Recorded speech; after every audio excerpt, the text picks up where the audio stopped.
Okay, now we are recording, Mary. Thank you. I'm Mary Knight. I'm a filmmaker and I'm a psychotherapist. I do psychotherapy with children as young as 4 and up to adults. I am a writer.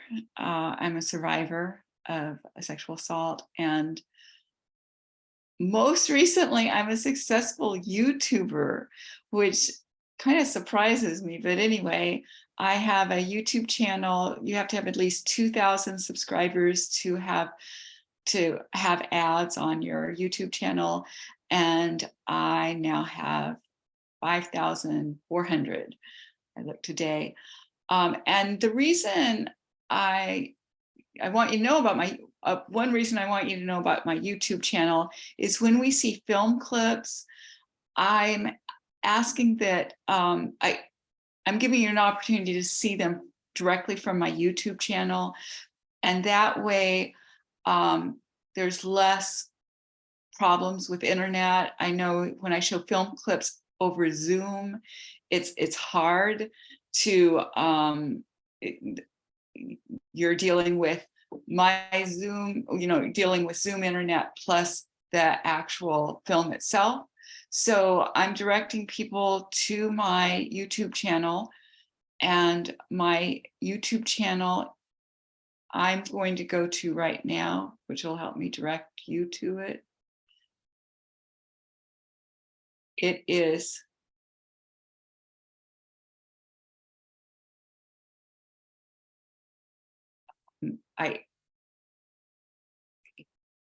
it's at Mary Knight 4450. So if you put that in your browser at Mary Knight 4450, you'll get to it. Or if you just put my name, Mary Knight, and YouTube, you'll get to information about me. You might have to scroll down to get to my YouTube channel, but I'm currently, if you just put Mary Knight, I'm currently the one who will come up first, as opposed to other people by my name. And when you find my YouTube channel, could you put that in chat that you found it? And because I don't want to take too much time, but I want you to find it. Oh, also, when you find it, you'll need to scroll down. I have my first playlist is Okay for Kids to Watch. My second playlist, popular videos. My third playlist is films for July 19th conference. So if you please put in chat if you've been able to find this, then we can go on from there. Found it and subscribed. Oh, thank you. And yeah, I have the other, if you want to choose to just watch the clips on Zoom instead, put that, but I want to give you enough time to get to my YouTube channel. If you want to see the films from there, it will be easier for you if you see them from there. I'm enough of a filmmaker to care about. Well, it's just hard to watch a film if you get a lot of internet glitches. Okay. I want this to be interactive, so feel free to put questions in chat, and feel free to let me know what you want from me during this time. I will tell you about my path to filmmaking. So I was a social worker already with a master's degree when I decided to do filmmaking. I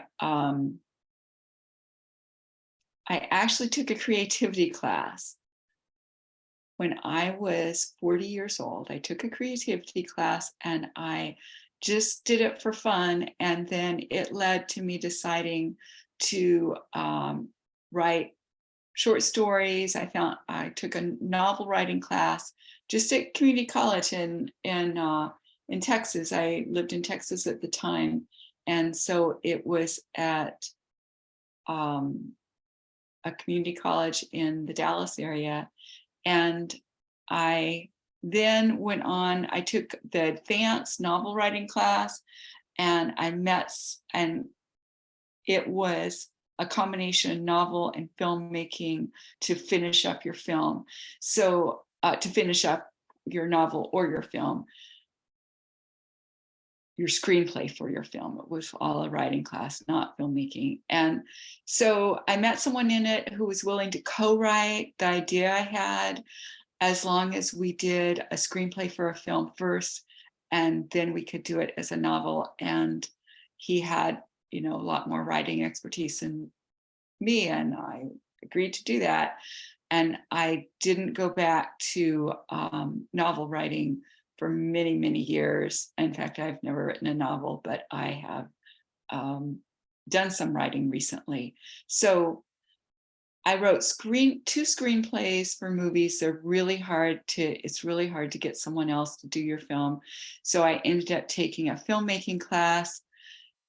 And then I didn't know anything about filmmaking. I didn't realize you have more than one take, so you can edit things together, that you film things from more than one angle. I just didn't know anything about filmmaking. And from that, I made my first film, and then I've made personal documentaries. So I am going to start by showing you a mistake I made. And I want you to tell me if you can figure out what that mistake was. I was a sponsor for the Virtual Global Summit to End Sexual Exploitation in 2021.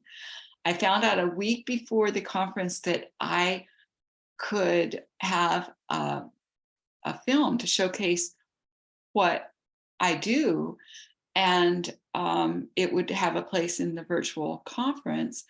And so I worked hard making this film. I just had a week, and I put together a 6-minute clip, and then I showed it, and not very many people watched it. You could tell how many views it got. And so I ended up replacing it. And it is, for those of you who found my YouTube channel, well, I'll go to the YouTube channel. So if you didn't find my YouTube channel, you can watch it with me. But if I want to give another chance for you to find my YouTube channel, you would put at Mary Knight 4450 to find my YouTube channel, or just put in Mary Knight YouTube and scroll down until you get to my actual YouTube channel. And then when you get to my YouTube channel, you'll need to scroll down to the third playlist. There's a playlist, Okay for Kids to Watch. There's a playlist, Popular Videos. And then there's a playlist, Film Clips for July 19th Conference. And what I want you to watch, which you can start watching right now as soon as you get to it, Showcase for Virtual Global Summit to End Sexual Exploitation. I'm going to play it on screen here. Fine to watch it on screen with me, or to just watch it yourself.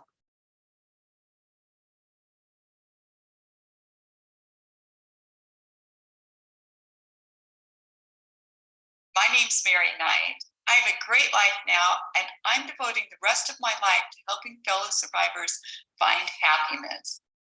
I was so excited when the summit invited me to show my documentary, Am I Crazy? My Journey to Determine If My Memories Are True. It's available through the summit in English, but if you prefer to view it with Spanish, German, or Polish subtitles, or in English closed caption, contact me.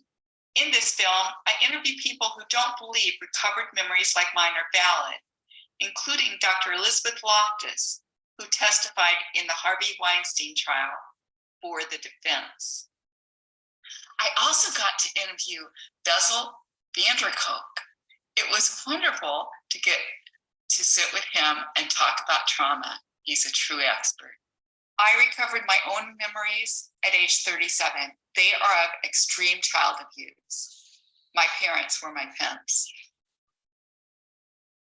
In familial sex trafficking, the child victim is controlled by relatives who allow them to be exploited in exchange for something of value. I will make a presentation about familial sex trafficking. I hope you'll come and learn about the most hidden type of human trafficking. If you do, I want you to ask questions and make comments, but because of the virtual nature of this summit, I won't be able to see you even if you raise your hand. So please contact me directly. I'd love to talk to you. I'm an international public speaker. I've spoken in a variety of venues, including highly successful fundraisers. When I was a kid, my abuser said, if you tell, horrible things will happen to you.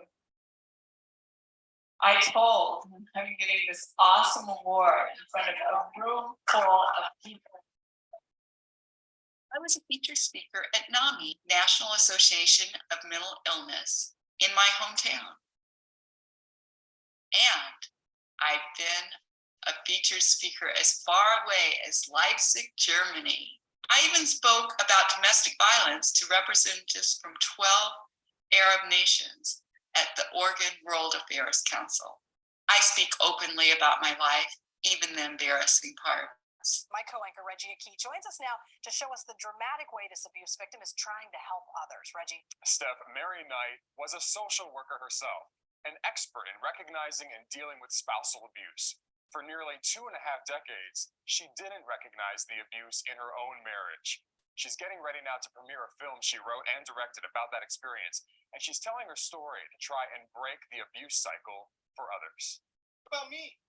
What about what I want? I don't care about that anymore, dude. This house is always a mess. The names are changed, and these are actors playing Mary and her ex-husband. The story, though, is based on the verbal abuse she suffered. She plays a counselor in the film, her former real-life profession. I was a psychotherapist, and I would think, you know, if one of my clients was treated like that by her husband, I would say that was abusive. This film is 15 minutes long, and it's amazingly uplifting. It's about my son. He's like his father in some good ways, but he's unlike his abusive father in that he's a good husband. This film communicates across cultures. That was obvious when I showed it to representatives of 12 Arab nations. It's been shown to domestic violence groups across the world. It's available free on my website, as is the Spanish subtitle version.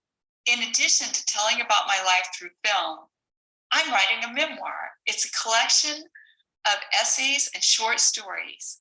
Each of them have individual trigger warnings, so you can choose which ones you want to read and when you want to read them.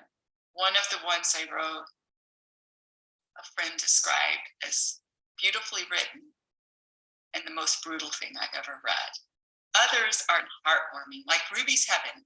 It's a fictional story inspired by my angel connection with my abusive mother. The premise is that everyone goes to heaven, but you're whatever age you are spiritually mature.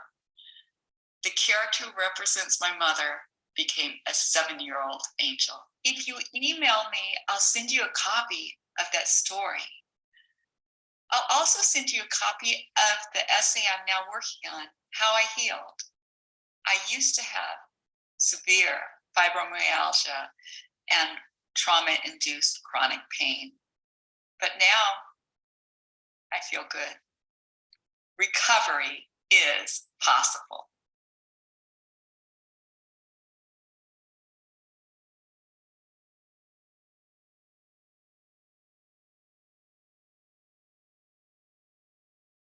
Hey, if you saw it elsewhere, you should be back with us, hopefully. And I want someone to This tell morning, me. new revelations from law enforcement about the case of Alabama woman Carly Russell. The investigation captured national attention as the community searched for the 25-year-old nursing student for days. This after she pulled over when she said she saw a toddler alone on the. I'm sorry, that sound was coming from my internet. Sorry about that. I want you to tell me what you think, what mistake you think I made in doing that. And I have a point to make with this, so we'll take a little time on it. It's fine for you to unmute yourself so you can, say it out loud. But do you have any ideas of what I did wrong in that video? For some of you who entered late, as an example, I'm sure I showed the film clip to give you an idea. This is a film clip. I made a 6-minute film clip when I was a sponsor at the Virtual Global Summit to End Sexual Exploitation in 2021. What mistake do you think I made in making that, in that film clip? What ideas do you have? I did the 6-minute film clip, and then not many people watched it, and so I replaced it with something else. So any ideas on what I did wrong in that?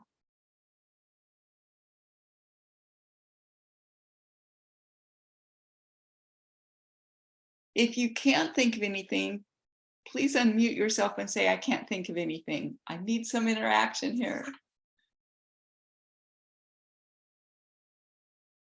Or in chat.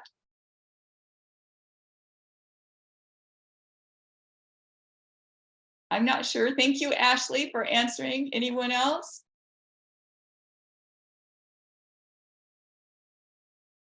Okay, I'm gonna, I made other groups guess, but this is a large group and I don't know you.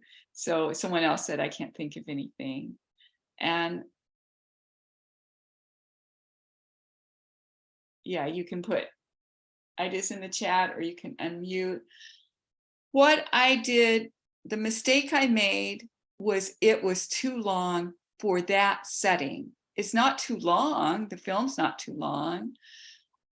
I don't think, I watched it now and I'm like, yeah, this is fine. But in that setting, in that venue, when people went to the sponsor page, when they wanted to know about you, when they were willing to watch a film clip, it needed to be really short, because everyone, including me, we just didn't have a long attention span in that setting. If we wanted to watch a whole presentation, then we allowed time for that. But if we were just on the sponsor page, we wanted to go from video to video really quickly and just get a little information and then keep going. So what I ended up doing was putting the trailer for my film that I would be showing.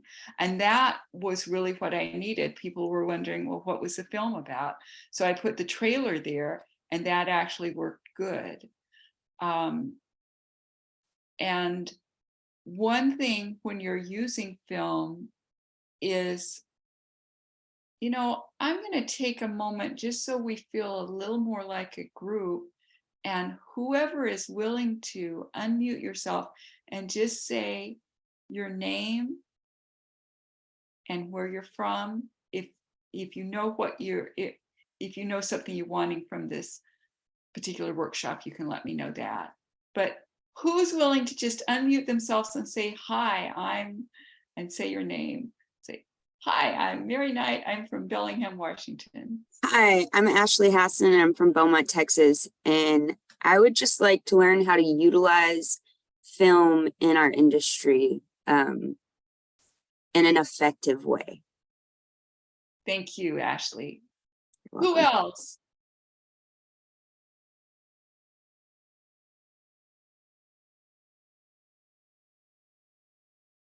Peggy, how about if you model by you going and telling about yourself there?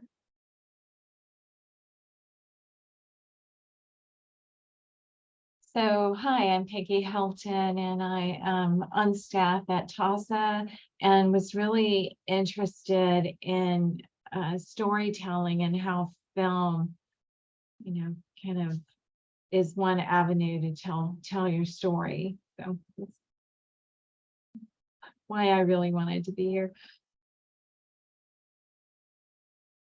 Anyone else want to talk? Thank you both. Okay, I am, and thank you, Ashley, for saying what you want from it, and for both of you, the storytelling aspect too. I am going to proceed with the next film clip. And again, can you put in chat, I'm just asking the question, have you found my YouTube channel? Could you please put found you YouTube channel, or you can put watching, let's see, otherwise you'll be watching it with me. Are you watching it with watching the next film clip on mine? Let's see, I'm not wording that right. I should just change it. Have you found my YouTube channel? And for people who maybe have just come on, I will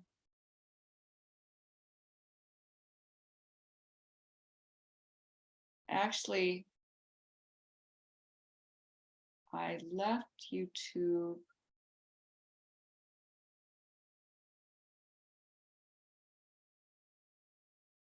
Actually, how about Peggy can, found it. Okay, several found it. Okay, good. So the next one is going to be the trailer. I have to get my YouTube back up in order to show it to you. And I will do that.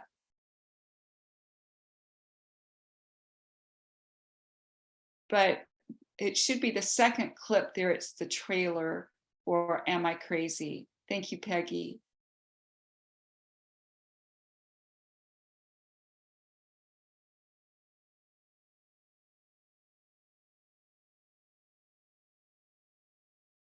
Okay, I'm going to go to share screen, and I will be showing it from the main screen, I guess you'd say. And Peggy, I just let someone in because since I'm co-host, it's letting me do this.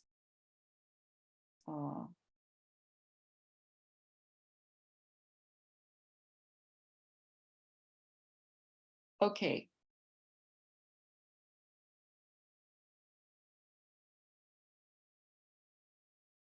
I'm hopefully on the screen now. You can see my trailer for Am I Crazy?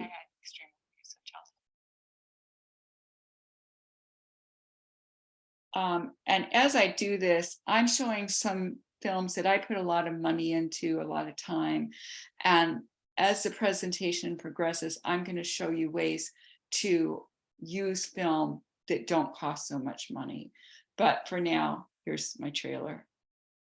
I had extreme abuse of childhood. My parents produced child pornography and used me as in it. Mary and I didn't even remember that abuse until she was in her 30s.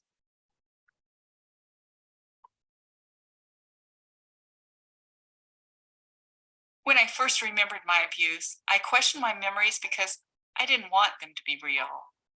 I re-examined my memories because I didn't want to spend the rest of my life believing something that was false. How do you know it really happened?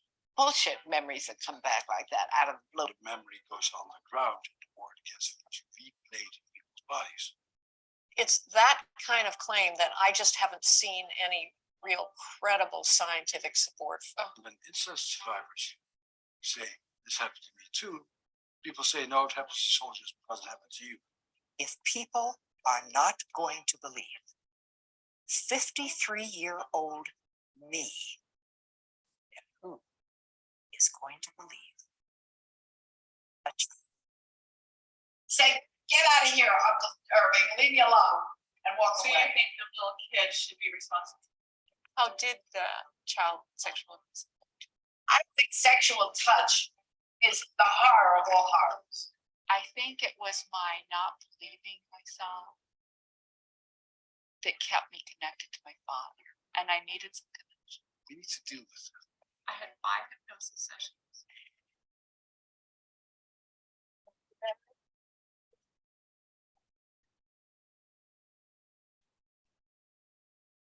But you know for sure that these memories are true if you had 5 hypnosis sessions.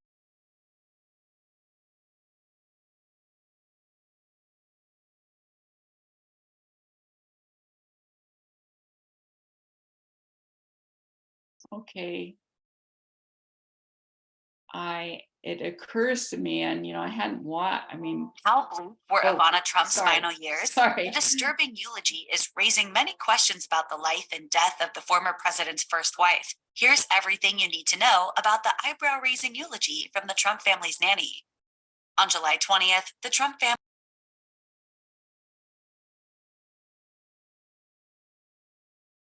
I apologize for that. Oh, could you hear? Because I was on mute, but you could hear my trailer. Is that right? Yes, Mary, when the other stuff came on, I just put you on mute for a minute so you could. Thank you so shut much. it Very off. good. Yeah, that's okay. Oh, You're back thank you on so now. much. Yeah. Thank you. Okay.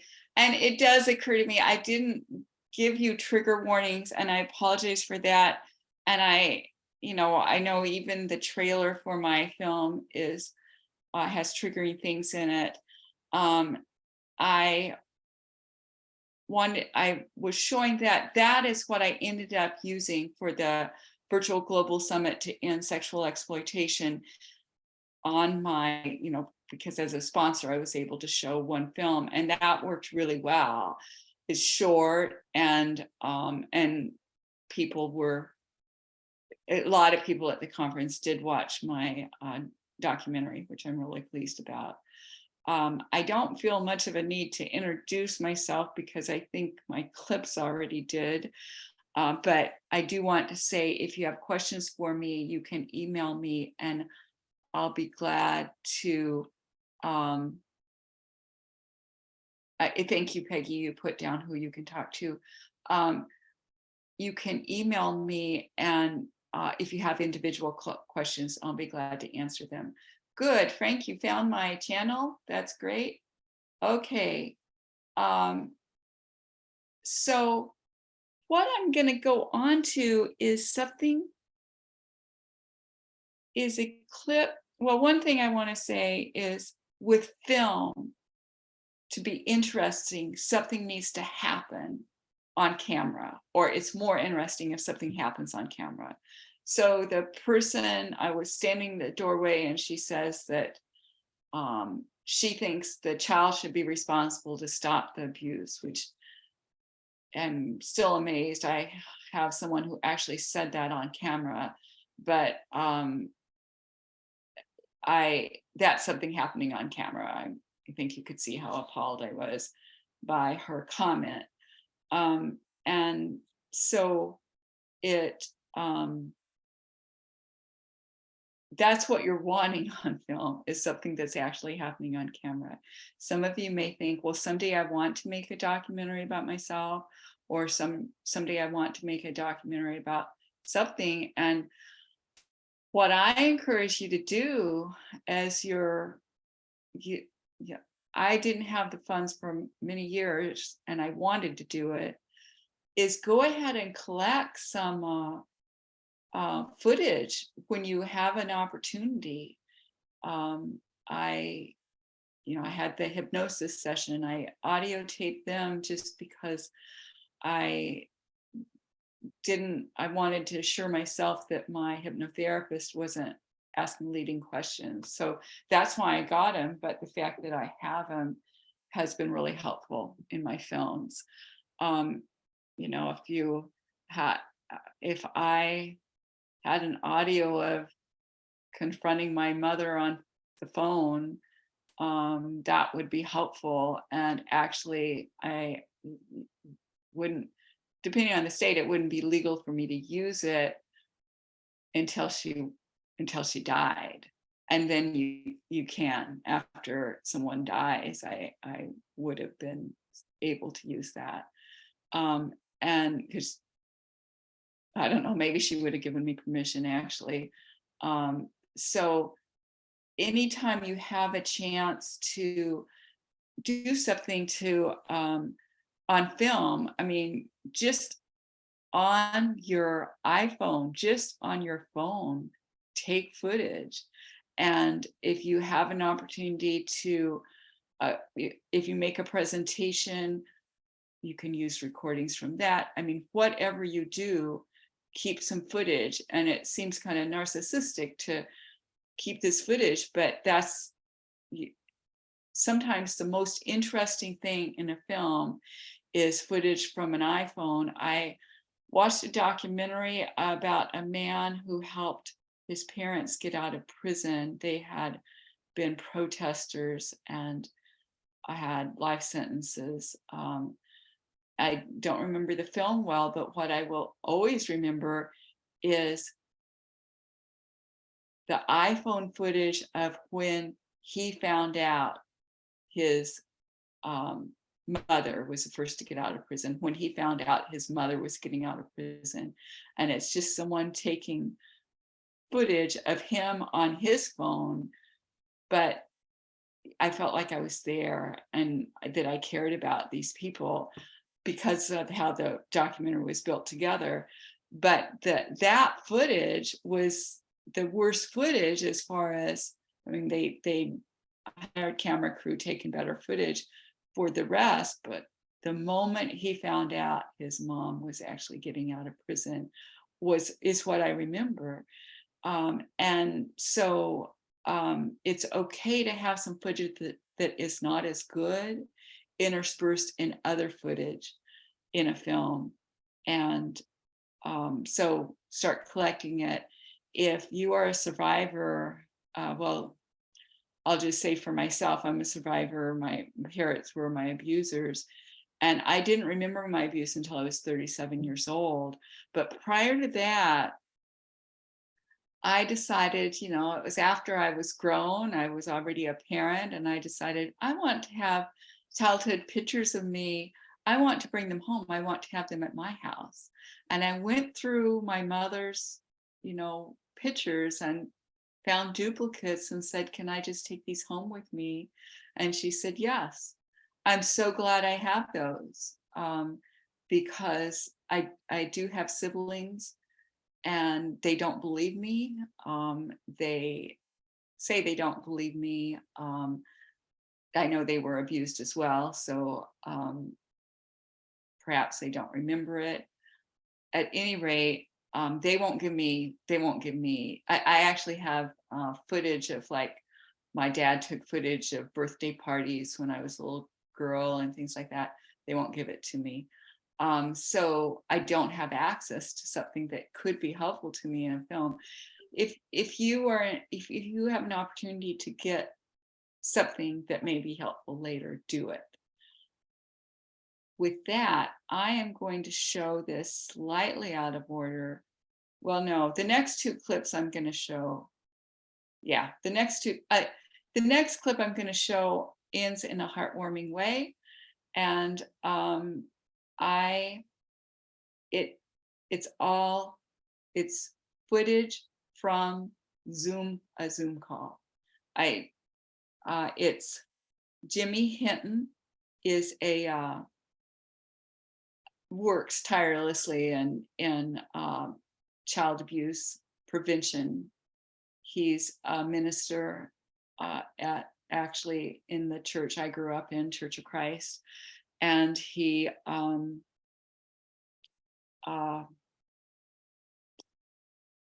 out that his father, who had the same job he now has before he did, so his father, who was a retired minister, was a child abuser.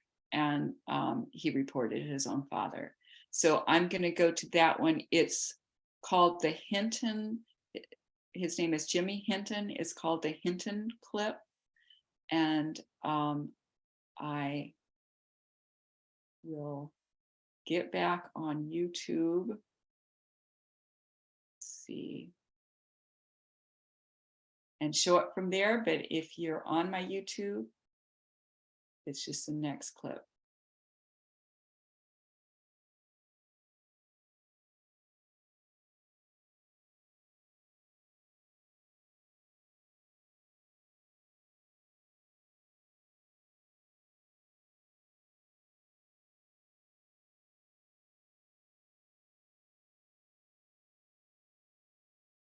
And I saw that someone just came in, so I'm doing share screen here. So we're going to go to my YouTube page. But if you would rather see things from your own screen, then you can just go to you can go directly to my YouTube page at Mary Knight 4450. Scroll down to the third playlist. And oh, I have it labeled differently. This is going to confuse the people who are already gone. It's Listen to Adult Survivors Protect the Children. It was not the next one, but here we go. This is a film clip with a happy ending. The reports of adult survivors can protect the children. At age 19, Alex Hinton recovered memory. The reports of adult survivors can protect the children of today. At age 19, Alex Hinton recovered memories of sexual abuse by her father. She told her brother, and he turned their father in. Our situation was that my dad was just such a highly skilled sexual offender that we had no idea, because he was so incredibly good at covering his tracks. If it had only been Alex and they were recovered memories, would he have been prosecuted for that? Now, we were told by the detective, she said, I can't open an investigation based on Alex's testimony alone. And she said, but she said, I can guarantee you that he's abusing victims right now. You know, at the time he was babysitting very young children and having sleepovers at his apartment. And, you know, the detective said, that's enough for me to call him in for questioning. The detective called me up and she said, your dad just left the police station. And she said, Jimmy, just so that you're prepared, she said, it is really bad. She said, I've been doing this for many years. And she said, this is one of the worst cases, if not the worst case that I've ever had. And as soon as I hung up, my dad called, and my heart, I mean, it just sank. And I thought, oh man, you know, because I knew he was going to call to confide in me, because him and I were really close. You know, I've always had a very close relationship with him. He said, oh, by the way, just so that you know what you're dealing with when I do go to jail, here are the names of my victims. And he just started rattling off. I mean, just like I'm talking to you right now. He wasn't crying. He wasn't, you know, he wasn't saying, my God, what have I done? It was just, oh, by the way, so that you know what you're dealing with when I go to prison, here are the names of my victims. And then after he rattled off the names, he said, you know, I got to tell you. He said, I'm really thankful that I got caught. And you should be too, because Eden was going to be my next victim. And my heart, I mean, absolutely sank. And I knew, based on what the detective had told me, that his age of preference when he began the abuse was age 3. And my daughter was 15 months old at the time of his arrest. Eden Hinton is now about 10 years old. She has never been abused.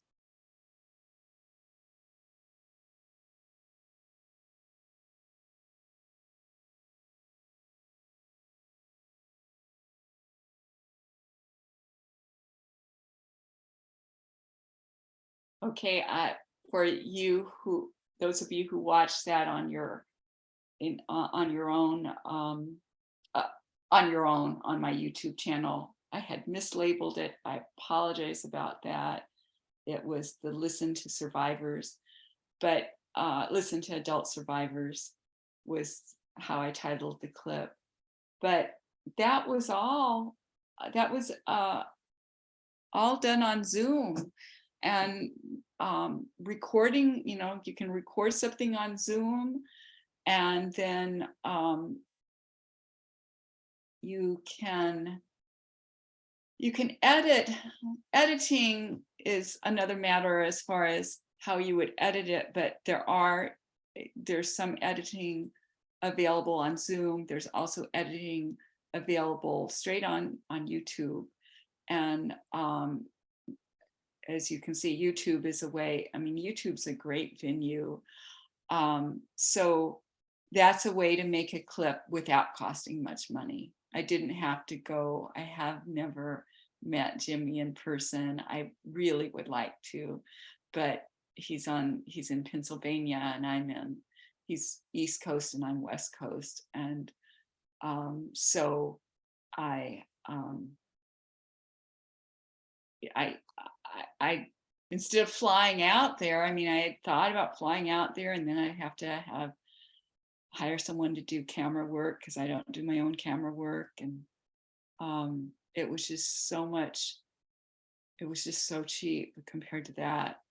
And I have spent a lot of money on filmmaking. So it's nice when I can do something that doesn't cost anything or doesn't cost much. And that's an example of it. And I just think that's also a great example of what work we're all doing to prevent sexual assault or to help sexual assault survivors, because that little girl, Eden, she's never been abused. And now, as you see, she has 2 younger brothers. They have never been abused. And if their aunt hadn't come forward, things would have been different for them. That perpetrator had so many victims. Jimmy thinks it was over 100. And his father is in prison and will never get out. Okay, I have another example, and if anyone has anything to say, I was thinking I would get more audience participation. And if you have something to say, some focus you want me to do, please let me know. Otherwise, I'll just keep going through things. And I think this doing Zoom interviews, which is what I've been doing lately. I'm not going to spend more money on filmmaking. We spent a whole lot on it, me and my husband. So Zoom works well for me. And obviously you know how to use Zoom because you're on it right now. I'm going to show you another clip on Zoom. This is something that I helped. I was trying to help this organization raise funds, Coffee and Cocoa, and they actually are not doing their podcast anymore, but a mother-daughter duo doing a podcast, which is such a great way to do. They just have good personalities for it, and I really believed in them. I really wanted them to be able to keep doing what they were doing. And so I did this film clip as a fundraiser. I gifted it to them. And I am going to go to that, but it is, it actually, I told you that the hidden clip was the 3rd clip. It is the 3rd clip. So it's on that list.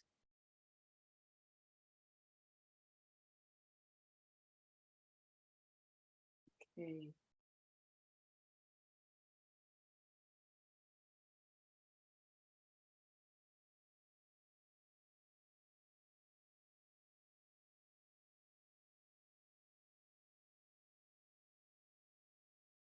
Mother-daughter recovering from childhood sexual abuse. Again, I forgot how I had labeled it.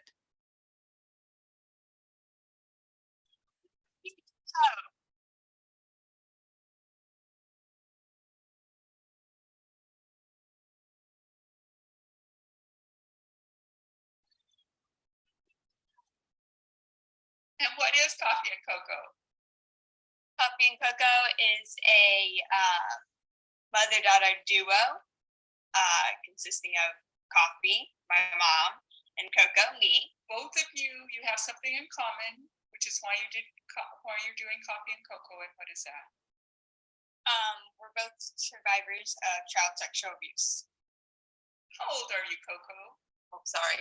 I'm fixing her hair. I'm messing with it. I am 13. And how old is your mom? 45. I'm so proud of that. Whose idea was it to have Coffee and Cocoa?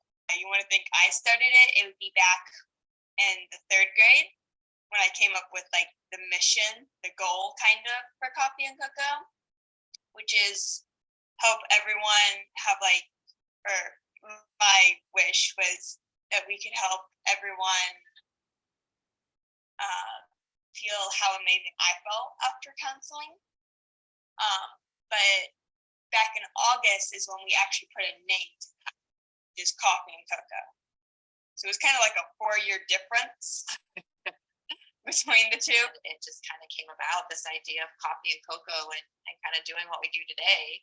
We didn't really know what the next step was. We just had this basic idea of sharing other people's stories and things. And I love coffee and she loves cocoa. So we just came up with Coffee and Cocoa, you know, and now we just try to take the next right step, you know. So we have literally been just taking the next right step, what feels right. I really believe in Coffee and Cocoa, and I have pledged. I'm a monthly pledge. I made a monthly pledge. It's more than I give to any other organization except for our synagogue. So that just proves I'm really in favor of you keeping doing it. And what I like, I've been on a lot of podcasts, but what I like about yours is that it's the two of you. And it's hard to talk about child sexual abuse, but then I get to see the two of you on screen and your love for each other. And it just makes the whole thing easier. But when you found out your children had been abused, did you believe it? Yes.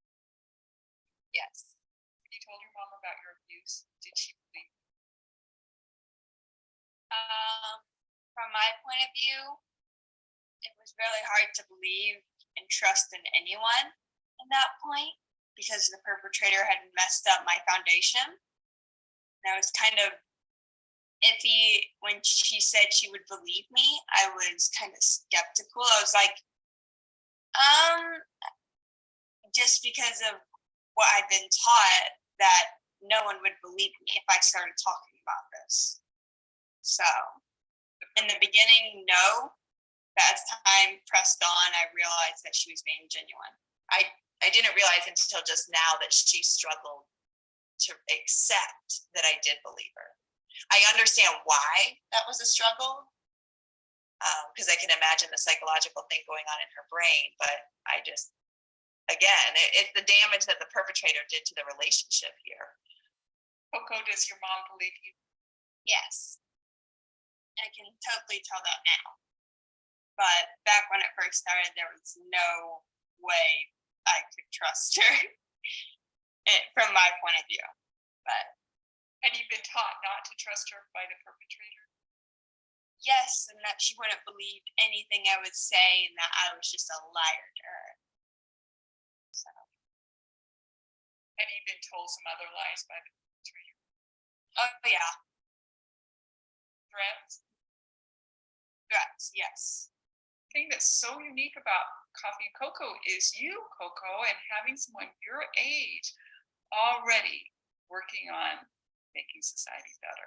Hello, welcome to Coffee and Cocoa.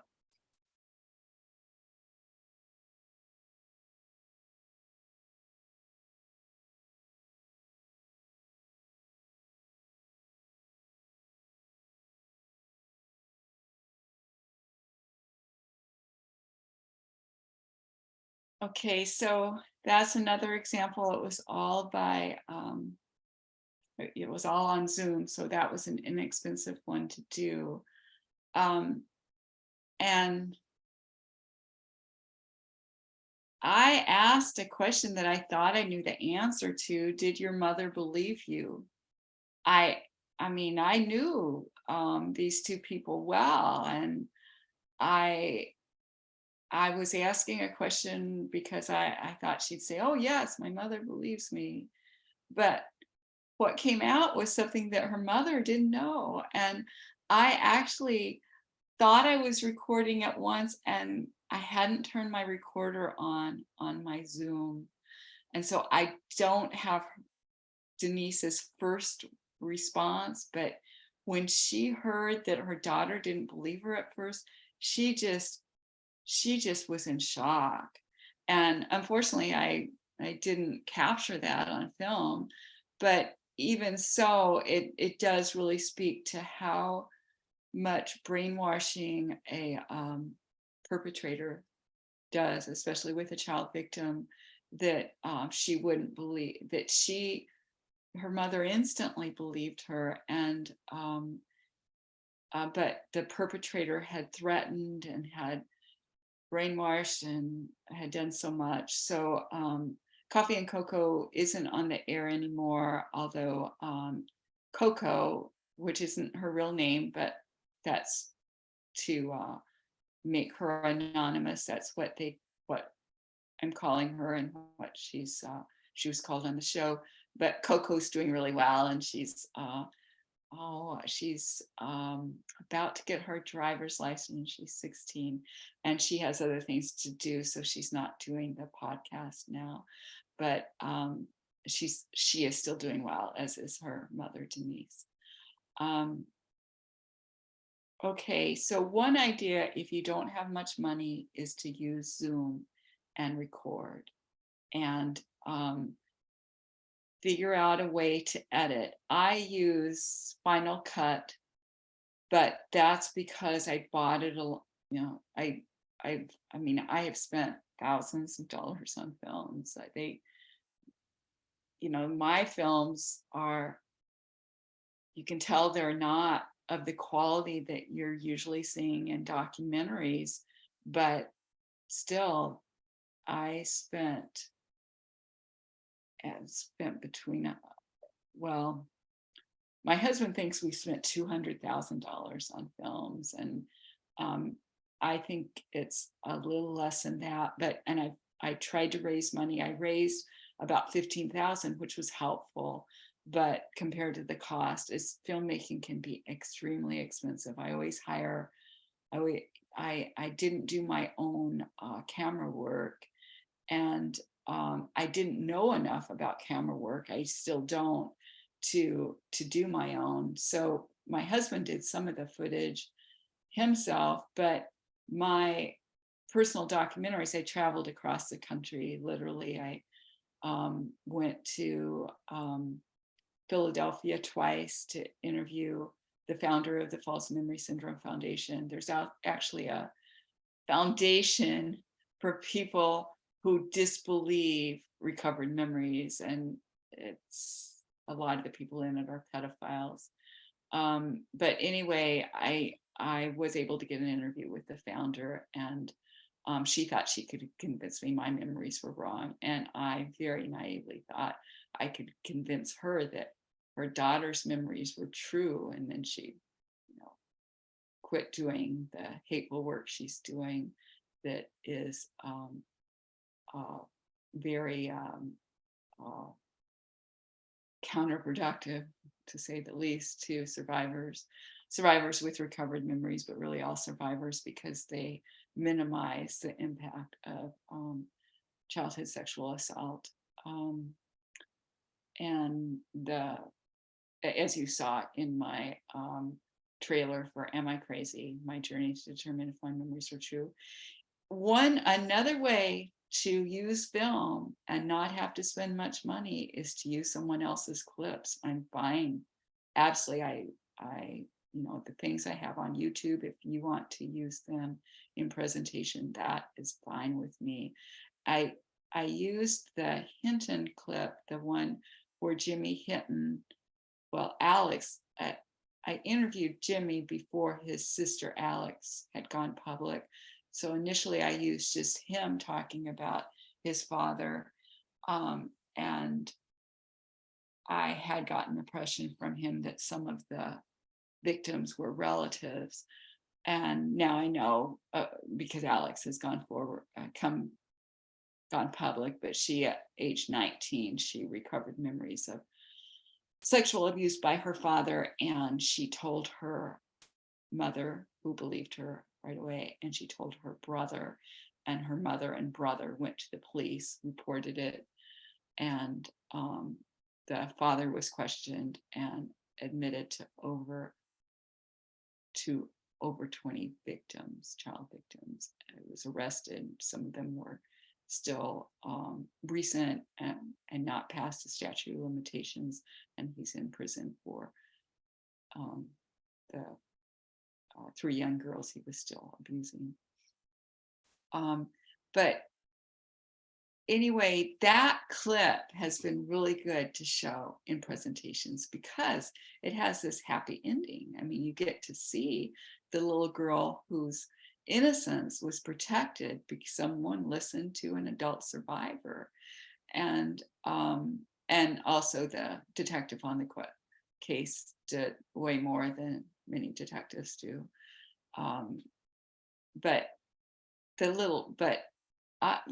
little girl, Eden, who you get to see at age 2, and then you see her again at age 11. I think she's a teenager now. She's never been abused, and she has 2 little brothers who the family continued to operate and are good parents to her and her little brothers.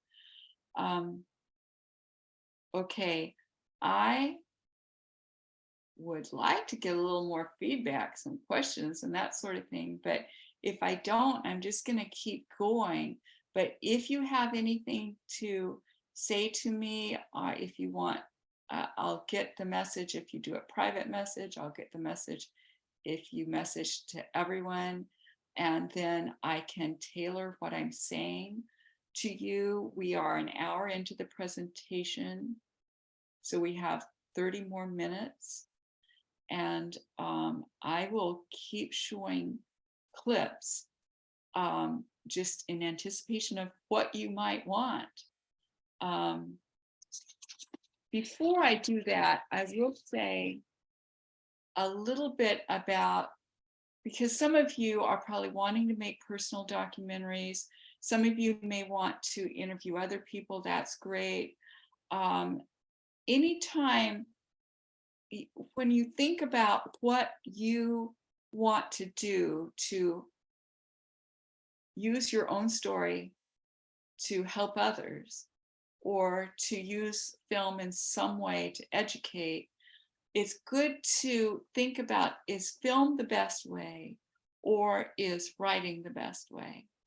And I will tell you which has been cheaper for me, which is writing a memoir has been much cheaper, and much cheaper. I mean, I self-published it, and I hired a professional editor, I hired a professional layout person for the cover, and still I have made money on my memoir. And here it is: My Life Now, Essays by a Child Sex Trafficking Survivor. And I've sold 700 copies, and I've more than made back the money that I spent on it. With my films, I'm never going to make back that money. I'm really thankful I had it to spend. I'm very grateful. I never could see how I would have the money, but when I was engaged, or before we were engaged, my husband volunteered to help me make my film, because it was just it was my life's purpose. I wanted it so badly, and I told him it would cost $15,000, and it actually cost $50,000. It's on my YouTube. It's called Sister Mary's Angel. And that was my first film I made. It was narrative film. I hired actors. And that is one way to tell a story, is to have actors. And to the basis of that film is a belief I have, a sermon, if you will. I grew up in a church where women weren't allowed to be at the pulpit, or at the time I was growing up in the church, we weren't allowed to even stand behind the pulpit. So it was my sermon, but the sermon basically is, where was God when my dad abused me? And my answer is, God was right there. He was crying and he was holding my hand and comforting me as I was being abused. And so that film, that narrative film, tells that story, I guess, or makes that point, or and I was able to put it into a film that is has comedy in it. It's I would consider it a romantic, comedic drama, I guess, or a dramatic comedy, whichever, but it's a mixture of the two.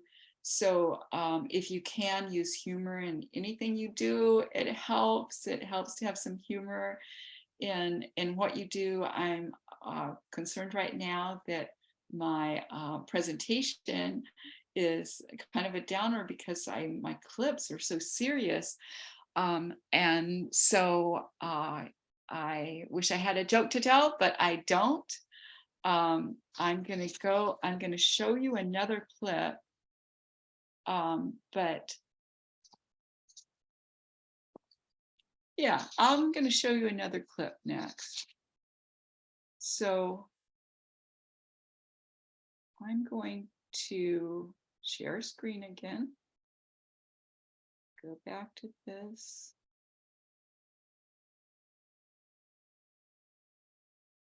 I'm wearing the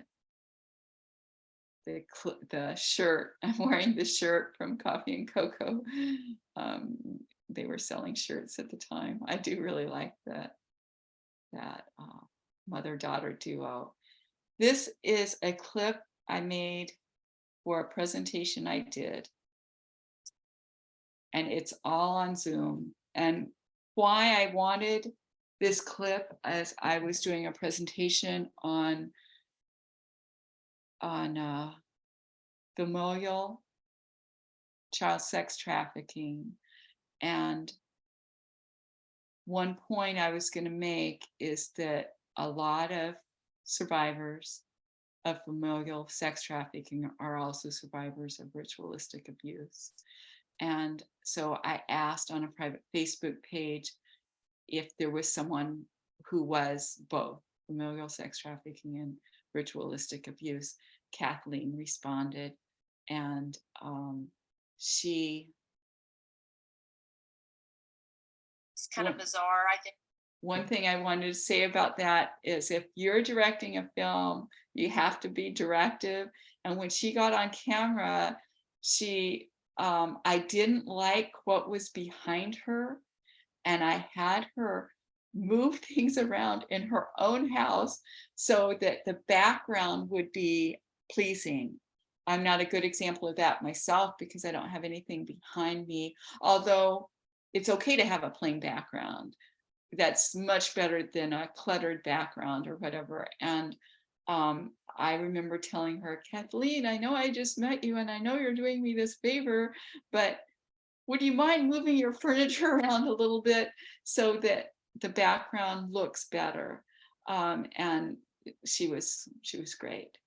And I'm going to show the clip because one thing I want to show is that if you use film clips of other people in your presentations, you can show diversity. And the diversity I'm showing in this is different socioeconomic because my parents were, you know, some of my abuse was by a medical doctor. My parents were upper middle class, and they still, you know, why they had enough money. They didn't need to do this for financial reasons, but they did make child pornography. And I think you can tell from this that Kathleen was came from a different socioeconomic background. Kind of bizarre, I think, sometimes when I think about it, like, it's just kind of bizarre. I think sometimes when I think about it, like, how did so many people know? How did so many people know what was going on? And still, it was just kind of, I don't know, accepted. That's just the way it was. People were scared. My grandfather, takes me out to the barn. My two great aunts stayed at the house with my grandmother. I will give you trigger warning now if anyone wants to mute. There's nothing on the screen that is upsetting, but if anyone wants to mute until this is over, feel free to do so. There were like 10 men out there at the barn already waiting. And they, you know, would do these, again, I was like 9, 10, 11 when this was happening, but, you know, they would do like this kind of ritualistic type of, you know, like they would get in a circle and kind of chant, and then like they would have me come in the circle. The men would take turns having sex with me. At the time, I thought, okay, this might be a Masonic thing. Because I know some of the men were in the lodge.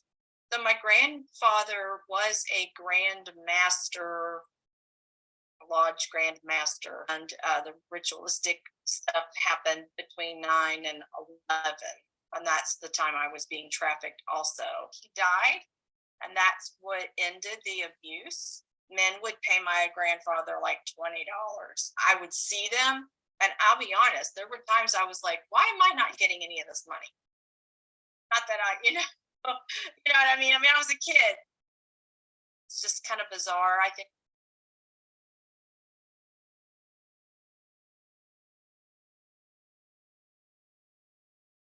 So yeah, another hard one to watch, but because of the content. But that shows that was very inexpensive to make, and I was able to show diversity. A friend of mine, Crystal, was in my.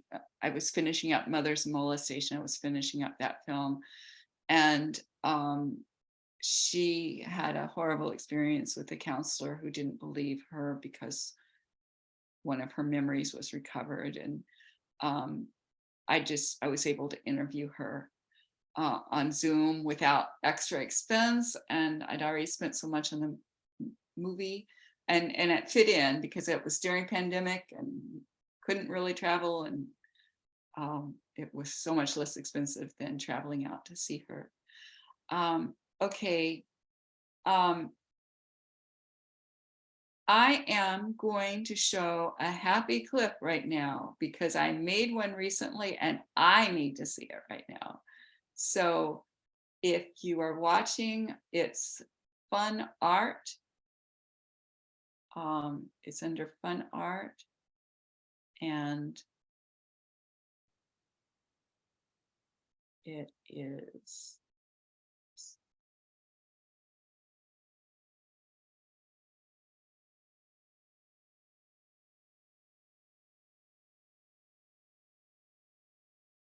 No, sorry, I'm having trouble kind of getting bizarre, to I it. think sometimes when I think about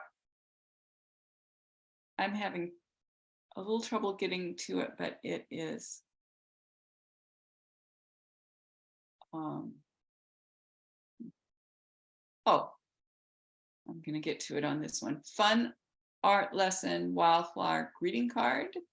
And here we go. Now, the Manish holster Oh, sorry, you have to, here's my ad. I can't get out of ad either. Skip ad. Okay, here we go.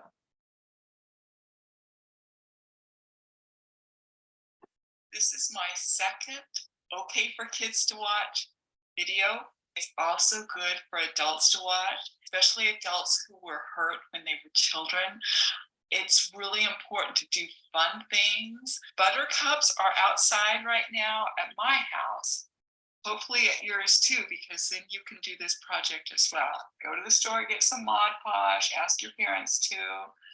So here's a little card I made, but I'm going to use that card to show you how to dry a flower.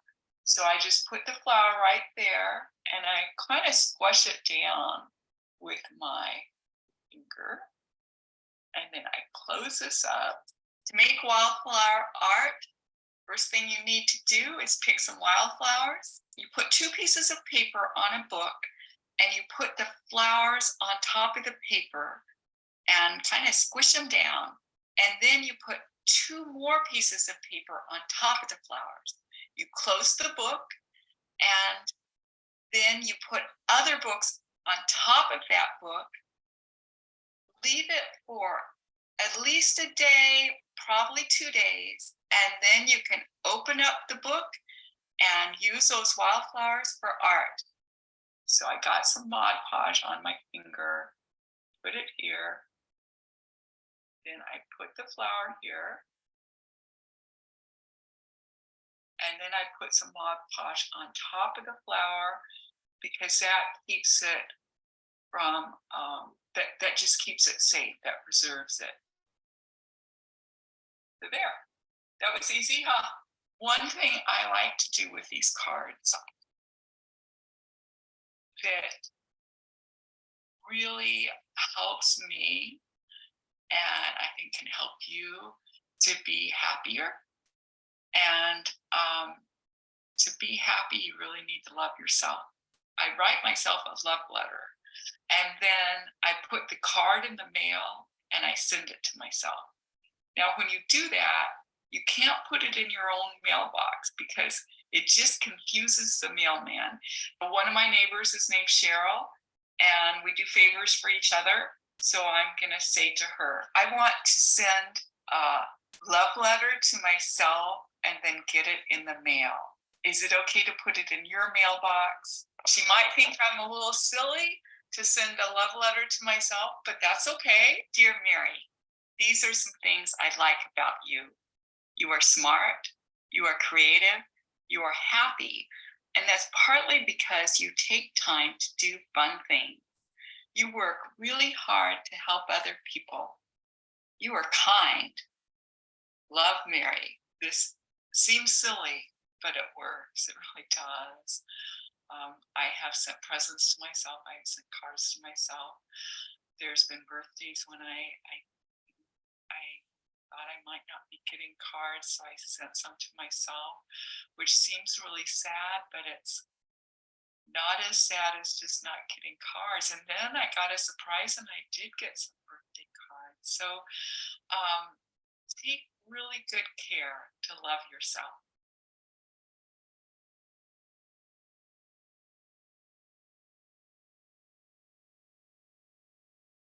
Well, I don't know about all of you, but I needed something like that right then, because so much of my talk has been heavy and I'm aware of that. And I am sorry if it's been hard for you. I am available to meet with anyone who wants to individually. Yep, you can unmute and just tell me what you're thinking. But if you want to talk to me individually, just maryknighthappy@yahoo.com and maybe I can answer some of your questions.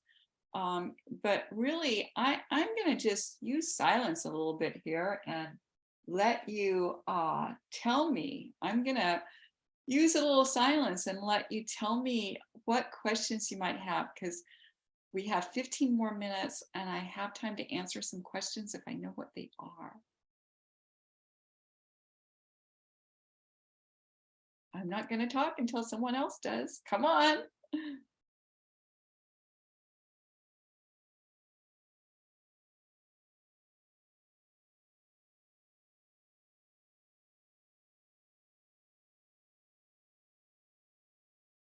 So Mary, I have a question. So with all the different avenues, and you mentioned writing and film, what kind of led you to film? Makes sense. Yeah, that's a good question. I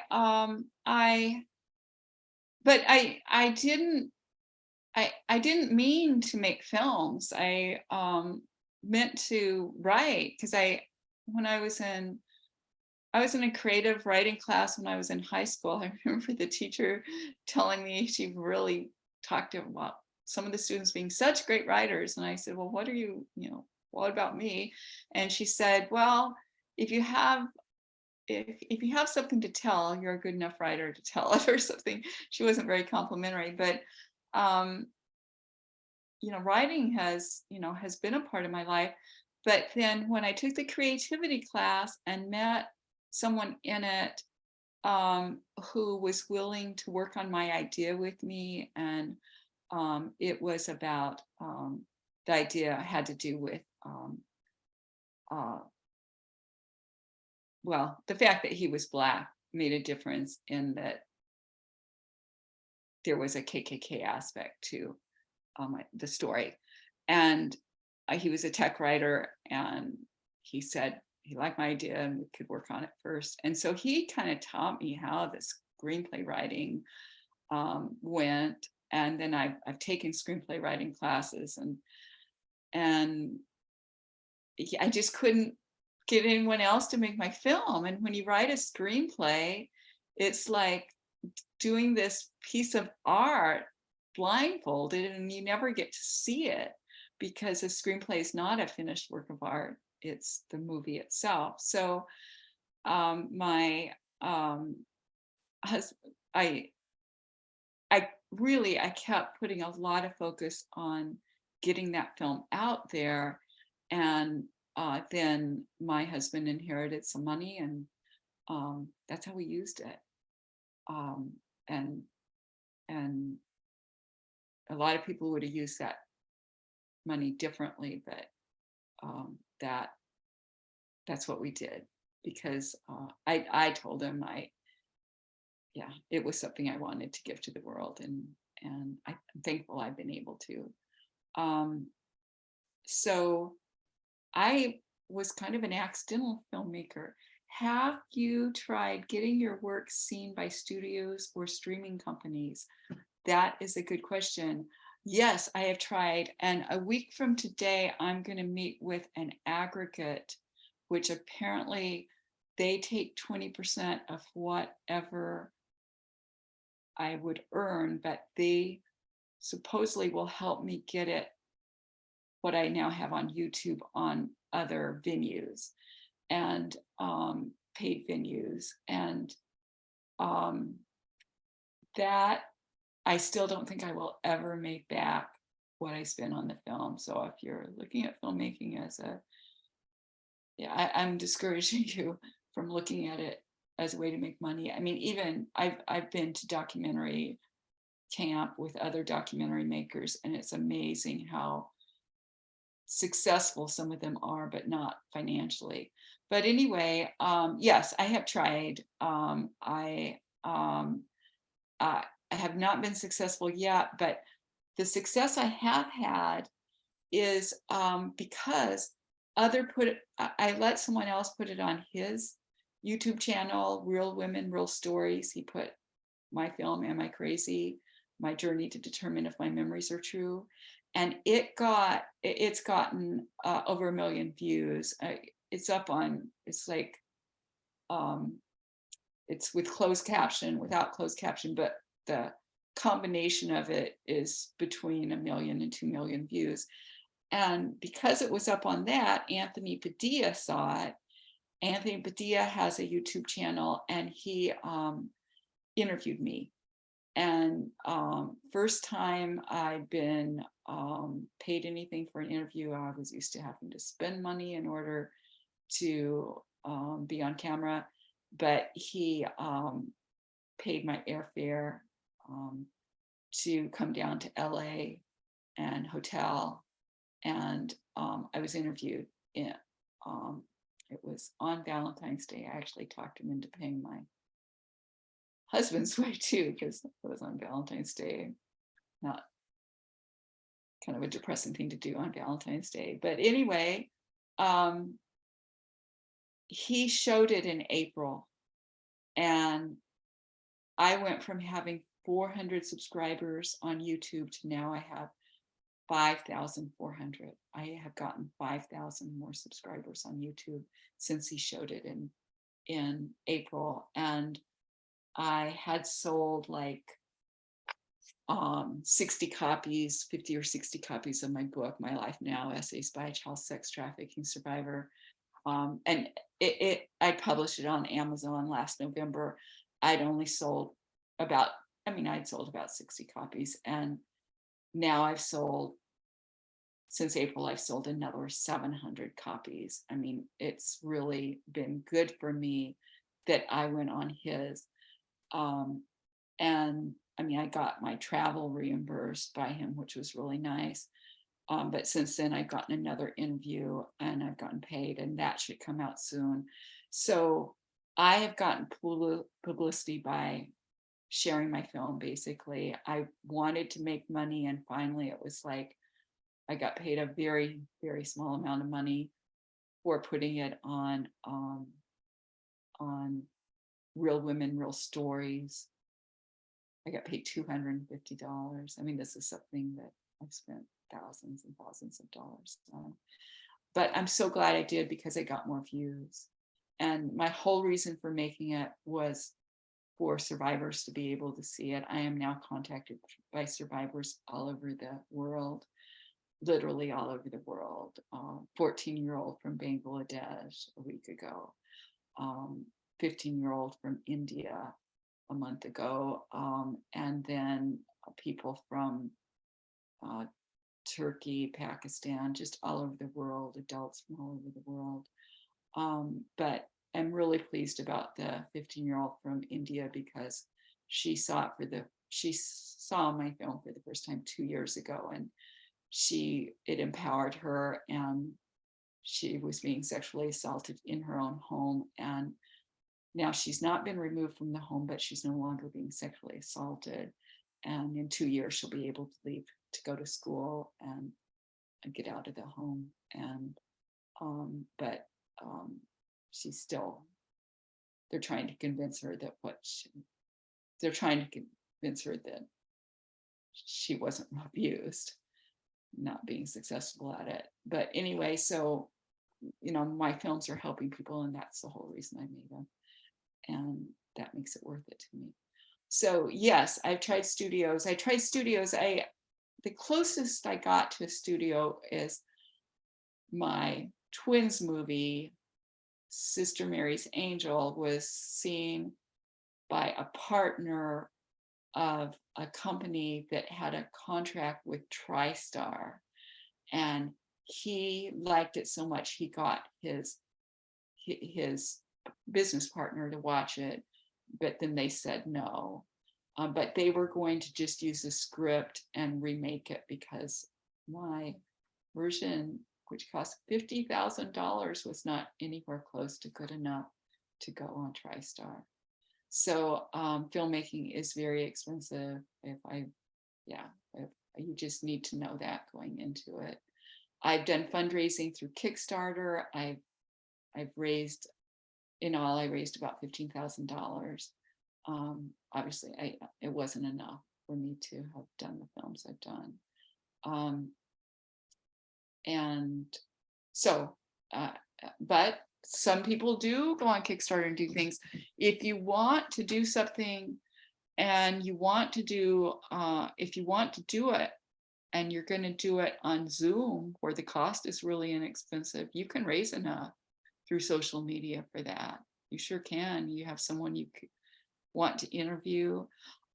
So some things about, if you want to make a film about yourself, consider, and you get the film crew together, or you do it on Zoom, however you do it, have a support person on set with you. I did that the last day I did filmmaking on a professional basis. I had someone there who she helped in so many different ways, like, getting me making sandwiches for people, because I had to pay for the food on set too.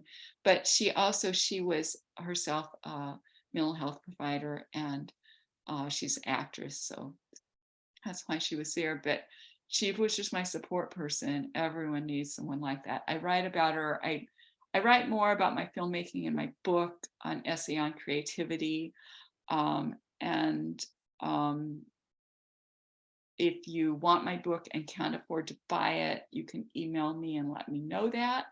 I will give you a copy, a PDF. I'll send you a PDF, email you a PDF. But my book is on Amazon, and it has the Essay on Creativity. But the essay I most want people to read is How I Healed, because it's all the things that help me heal from fibromyalgia. I have some of that on my YouTube channel, so anything on YouTube is free. Some last things to mention are, if you want to make a film about yourself, consider having someone interview you. You could possibly be a podcast guest, but when you are, you have to ask for a recorded copy, so you can use that. But it's not that hard to find someone who's willing to interview you. But I know I do better if I have someone else interview me. I had a lot of trouble finding someone to interview me, because what I have to say is so sad, and I just had trouble finding someone who was and I was going to go to my last thing, which is I'm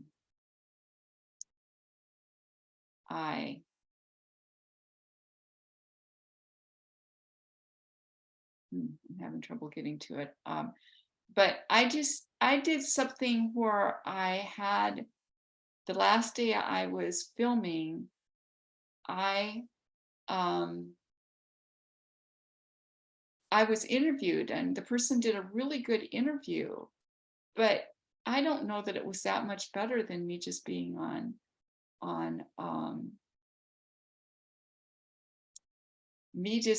Zoom. We are finished. The session is over in 1 minute. Thank you so much for being here. Thank you so much, and email me if you have questions. I am glad to talk to any of you, and I wish you the best in your filmmaking.